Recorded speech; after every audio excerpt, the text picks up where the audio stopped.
don't know if I stopped it. I did stop it. So I think that's what I did with my book.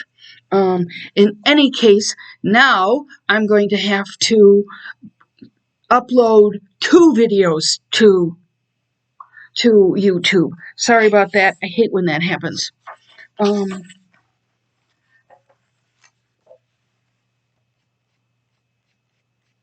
So this is an interesting. This is by Eudora Welty. The novels have the qualities and the components of love in proportions all their own. And I believe this point may again to the thought that they were concerned not with 2, but with 1 in the number of human beings. Not finally with the relationship, but with the desire in one heart and soul to claim what is its own to achieve its measure of greatness. That's what is the underlying thesis of Taya's life.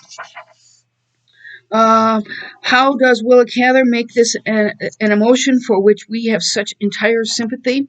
It's in its intensity, says Welty. As long as she lived, meaning Taya, that ecstasy was going to be hers. She would live in it, work for it, die for it, but she was going to have it time after time, height after height. She would have it. What the trumpets are singing, she would have it, it. This artistic point of view.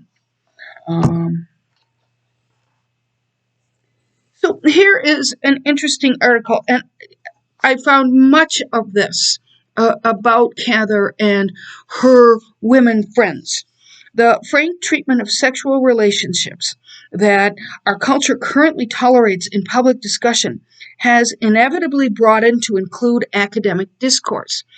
Sessions on homosexual and lesbian literary subjects are now a staple. Now, mind you, these were published in 1984, and when I was in graduate school, there was a whole branch of discussion about women's subjects. There's a whole branch of it. I had a professor when I was in graduate school who, instead of writing the word history, History, she always did this. She wrote her story versus his story. It was kind of odd, just going to say. But anyway, it came as no surprise to the members of the faculty at the 1981 Cather seminar held in Hastings, Nebraska, to be about Cather's sex life. It is my purpose in this essay to say that what can be said on this topic by way of introducing a survey of Cather's relationships with her 3 closest women friends. That these relationships were important to her personally and had an impact on her is beyond question. And the author of this article is James Woodruss. He eventually comes to the conclusion that there is no conclusion about whether or not Cather was a lesbian, and it becomes irrelevant. But it's worth mentioning just because it's everywhere in the literature. Deducing biographical data from fiction is a non-productive business. So we're not going to be able to find any of that in the development of her characters. James Woodruss warns critics should be wary of attempting to divulge whether or not this was true of Cather from her fictional characters. It's not there, he says. If we had every letter that Cather ever wrote, I am sure we would be no closer than we are now to knowing anything about Cather's sex life or sex preference. So that's the end of that. I have read most of her extant letters, and I cannot conceive of Cather's ever committing to paper anything so personal. Thus, we are left with conjecture, and the lesbian image of Jane Rule, Deborah Lambert, and Lillian Faderman is in the eye of the beholder.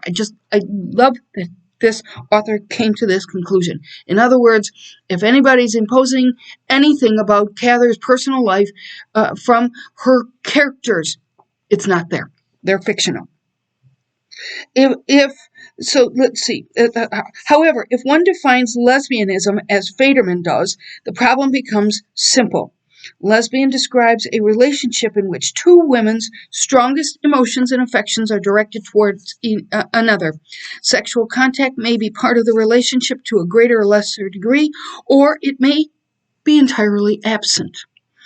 By this definition, Cather's friendship with McClung certainly was a lesbian relationship, and her long association with Edith Lewis may have been as well. But boy, that is a very broad definition of what it is, and I agree with him in saying that it's just not in the letters, it's not in the characters, especially not in the characters, because the characters are fiction.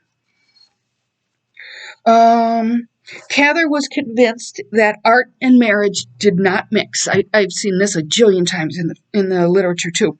When actress Mary Anderson retired from the stage to get married, Cather reflected on the demands of career and matrimony.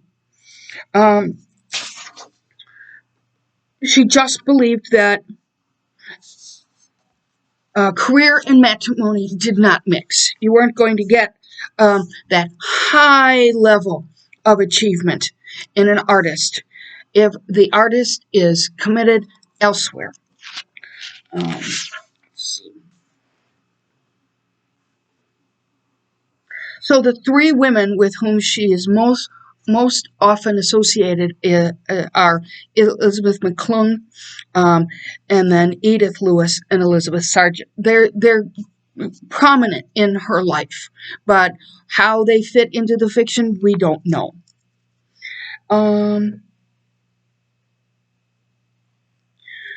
So when